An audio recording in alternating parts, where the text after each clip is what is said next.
बिगाड़ा काम बिगाड़ा। 3 बहुओं के रवैये से सासू माँ बहुत परेशान थी। दरअसल बात ये थी कि तीनों बहुओं में किसी बात को लेकर अनबन हो गई थी। तब से ही तीनों एक दूसरे से मुंह फुलाए रहती थी। ना कोई सीधे मुंह किसी से बात करती, ना किसी का कहना मानती। पड़ोसी भी इस बात को जानते थे और जाने कैसे कैसे बातें भी करते। इसीलिए सासू माँ ने तीनों बहुओं को तुरंत अपने कमरे में बुलाया। मैं कई दिनों से देख रही हूँ, तुम तीनों अलग अलग सारे काम कर रही हो। ये सब नहीं चलेगा, तीनों को मिलकर ही काम करना पड़ेगा। सास की बात सुनकर एकदम से बड़ी बहू बोल उठती है। नहीं मम्मी जी, मैं इन दोनों के साथ कुछ नहीं कर सकती। मैं इस घर की बड़ी बहू हूँ, फिर भी ये मेरा कहना बिल्कुल भी नहीं मानती। अरे जेठानी जी, जानबूझकर मुझे डबल काम करवाती है आप, और छोटी मुझसे टेढ़े मुंह ही बात करती है। इन दोनों के बीच हमेशा सैंडविच बन जाती है मेरी, और मैं हमेशा आलू की तरह बीच में मसली जाती हूँ। मम्मी जी, इन दोनों को लगता है कि मैं छोटी हूँ तो इनके पैरों तले दब जाऊंगी, लेकिन नहीं, मेरा भी उतना ही अधिकार है जितना इन दोनों का है। बड़ी आई दोनों मेरे चुगली करने के लिए, मुझे क्या कम समझ रखा है। तीनों बहू एक दूसरे से बहस करने लगती है और सास दोबारा ये देखकर टेंशन में आ जाती है और सबसे कहती है, चुप हो जाओ, अब से तुम तीनों सारे काम एक साथ करोगी, आंख बंद करके एक दूसरे की बात सुनोगी। तुम तीनों इस बात को गांठ बांध लो, वरना अगली छुट्टियों में तुम्हारा अपना मायके जाना कैंसिल। सास की बातें सुनकर डर के मारे तीनों हामी भर देती है। जी मम्मी जी, मैं समझ गई। हाँ मम्मी जी, जैसा आप कहें। आप जो कहेंगे मैं वही करूंगी। तीनों बहू सास की बात को गांठ बांध लेती है और वादा करती है कि अब से सारे काम वो तीनों एक साथ मिलकर ही करेंगी। ये सब देखकर सास खुश हो जाती है और वहाँ से चली जाती है। नीचे जाकर वो देखती है कि घर में शर्मा जी आए हुए होते हैं। सास जोर से आवाज लगाकर कहती है, अरे बहू, जरा चाय बनाकर तो लाना, शर्मा जी आए हैं। सास की बात सुनकर तीनों बहू तुरंत किचन की ओर भागती है और चाय बनाना शुरू कर देती है। मुझे तो एकदम मसाले वाली कड़क चाय पसंद है, तो हम शर्मा जी के लिए मसाले वाली चाय ही बनाएंगे। अरे नहीं दीदी, गर्मी के मौसम में मसाला चाय कौन पीता है? मैं तो शर्मा जी के लिए इलायची वाली चाय ही बनाऊंगी। ये कैसी बात कर रही हैं आप दोनों? मेरी मम्मी ने सिखाया है कि मेहमान को ज्यादा दूध और शक्कर वाली चाय देनी चाहिए, वरना वो घर वालों को कंजूस समझते हैं। तो मैं तो शर्मा जी को ऐसे ही चाय दूंगी। तीनों बहुएं अपने अपने तरीके से चाय में शक्कर, मसाला, पत्ती सब डाल देती है। उबलने के बाद तीनों मिलकर चाय बाहर लेकर जाती है और शर्मा जी और सासू माँ को देती है।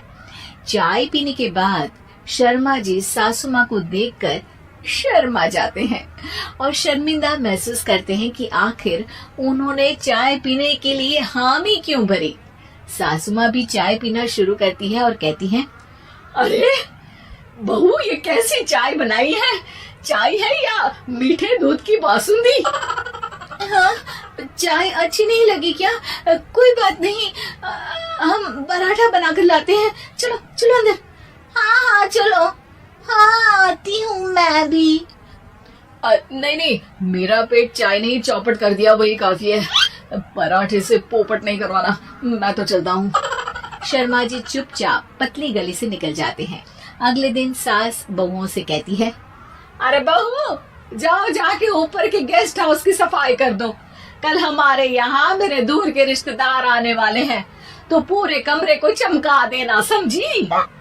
तीनों बहू सास की बात को मानकर ऊपर सफाई करने चली जाती हैं और तीनों कमरे की सफाई चालू कर देती है।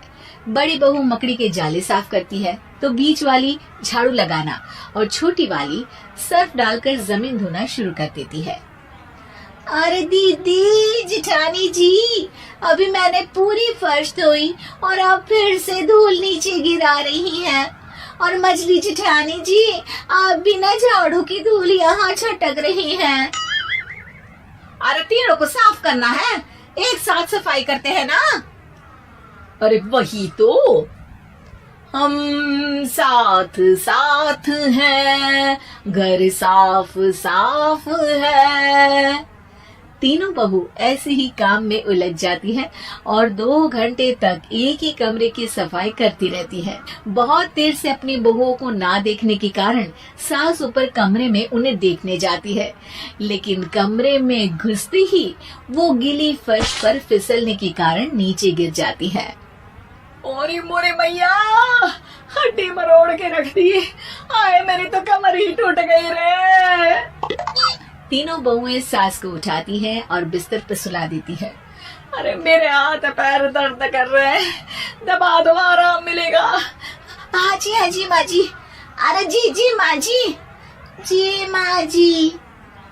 और तीनों बहुएं एक साथ सास के हाथ को दबाना शुरू कर देती हैं।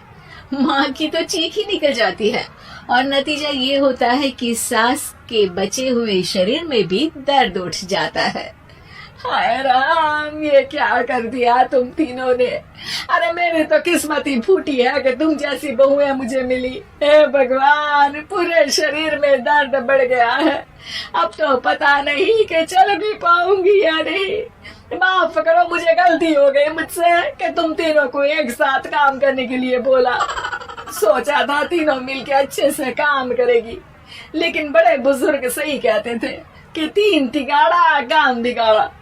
तुम लोगों ने ये बात ना आज साबित करके दिखा दी। तुम तीनों को तो समझाना यानी मानो भैंस के आगे बीन बजाना है। तुम्हें अकेले अकेले काम करना है ना, तो अब से तुम अकेले ही अपना अपना काम करो। तीनों बहुएं वहाँ से जाने लगती है। अरे कहाँ जा रही हो? आप ही ने तो कहा कि अपना अपना काम करो, तो मुझे मुल्तानी मिट्टी लगानी है। अरे मुझे भी तो नेल पॉलिश लगानी है। मुझे ना मेहंदी लगानी है। सास अपना सर पीट लेती है और कहती है, अरे मुझे भी लगाना है कुछ। क्या माँ जी? क्या माँ जी? क्या माँ जी? तुम्हारे घर वालों को फोन तुम्हारी हरकतें बताने के लिए।